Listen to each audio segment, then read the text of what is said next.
What's going on, guys? You already know what time it is. It's the speedy round discrete question MCAT time. I just made that up right now. But in the speedy round discrete MCAT question time, we go through the discrete questions really quick, guys. All right, the more you practice, the better you're going to get. So this is question 44. Pause it, write down your answer. This is question 45. Pause it, write down your answer. 46. Pause it, write down your answer. 47. Pause it, write down your answer, and that is it. All right, let's hope you guys got them all right. Let's begin. A researcher analyzes a nucleic acid sample. After looking only at its nucleotide composition, he decisively concludes that this sample represents single-stranded DNA and not another form of nucleic acid. Which of the following composition most likely represents this sample? Okay, if it's going to be single-stranded, then it's not going to be bonded together, the A and the T and the G and the C. Okay, so we're going to need different concentrations. It can't be equal. The A and the T cannot be equal, and the G and the C cannot be equal. The more that they're different in numbers, the more there's more one than the other, the more likely it's going to be single-stranded. Okay, so if we're looking at A here, 17% A, 17% T, 33% G, 33% C. This is definitely double-stranded. Okay, you have an equal amount of A and T. They're all binded together. And you have an equal amount of G and C. They're bounded together as well. Okay, so A is not it. B, there's a U. Obviously, there's no U in DNA. And then C also has a U. There's no U in DNA. Leads us to A. I mean, A and T, they are 12% each, but the G and C are 30 and 46%. They're different. So that is the answer. Boom. Keep going.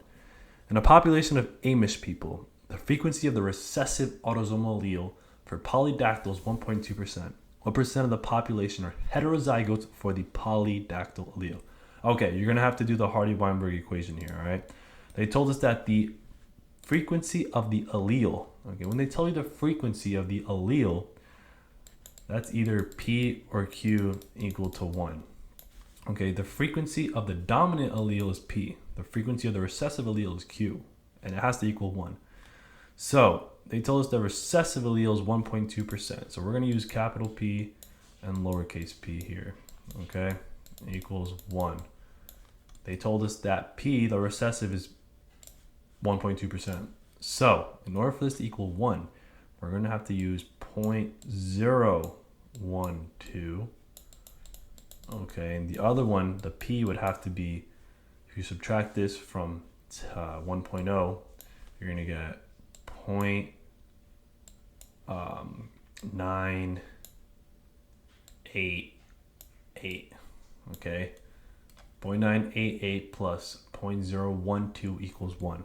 So the frequency of the dominant allele is 0.988 and the frequency of the recessive allele is 0.012. They asked for the heterozygotes. All right, to find heterozygotes, we're going to use the Hardy-Weinberg equation, but the other form. This form, okay, you should have this memorized. Equals 1.0. All right, this is a frequency of the dominant. This is frequency of the recessive. Okay, but specifically, the P squared is the frequency of the number of individuals that you have. Okay, so this is the heterozygotes because it involves both the dominant allele and the recessive allele. That's what heterozygotes are. 2 times 0.988 times 0.012. 0.012. All right, you multiply this. This is going to be 2 times 0.012 is probably going to be like 0.024. I could round this to 1, let's say, and then there's going to be like 0.0024 or something like that. It's going to be a 0.024.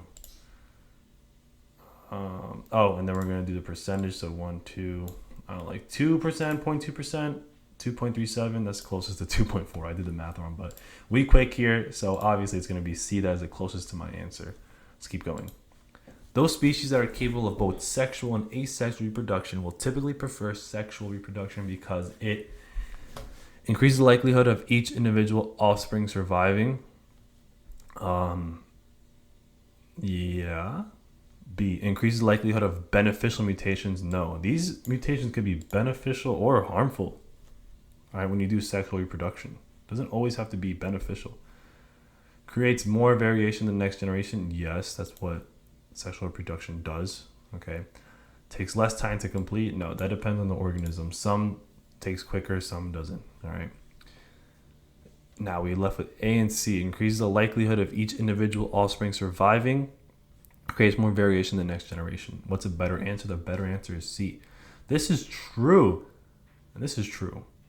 But the likelihood of the individual on the individual level versus the whole generation, it's going to be the whole generation, okay?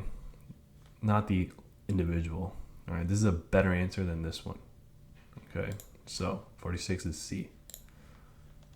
Decreased number of alveoli in the lungs leads to respiratory distress because what? Okay, damage to the respiratory epithelium reduces the ability of epithelial cells to actively transport O2 in the body and C2 out of the body.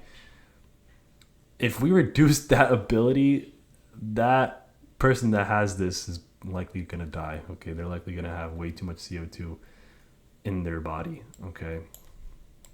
Also, that's not what the alveoli do. The alveoli is for the surface area. Okay. Reduced surface area in the lungs reduces the rate at which O2 and CO2 can diffuse through the lung epithelium. Yes, that is true. Okay. Respiratory distress, that's going to put you under distress. Passive expiration depends on the inherent elasticity in the walls of the alveoli. And reduced expiratory volume prevents or reduces subsequent. And no. Okay. The cilia lining the lungs. No. That's the cilia. It has nothing to do with this. The answer is B, through process of elimination. And that is it, guys. Let's see if we got them all right. D. C. The explanation. C. Okay. And B. Just like that. All right. I'll see you guys in the next video. Hit the subscribe button. Comment down below any questions. I'll be happy to answer them. And I'll see you guys in the next video.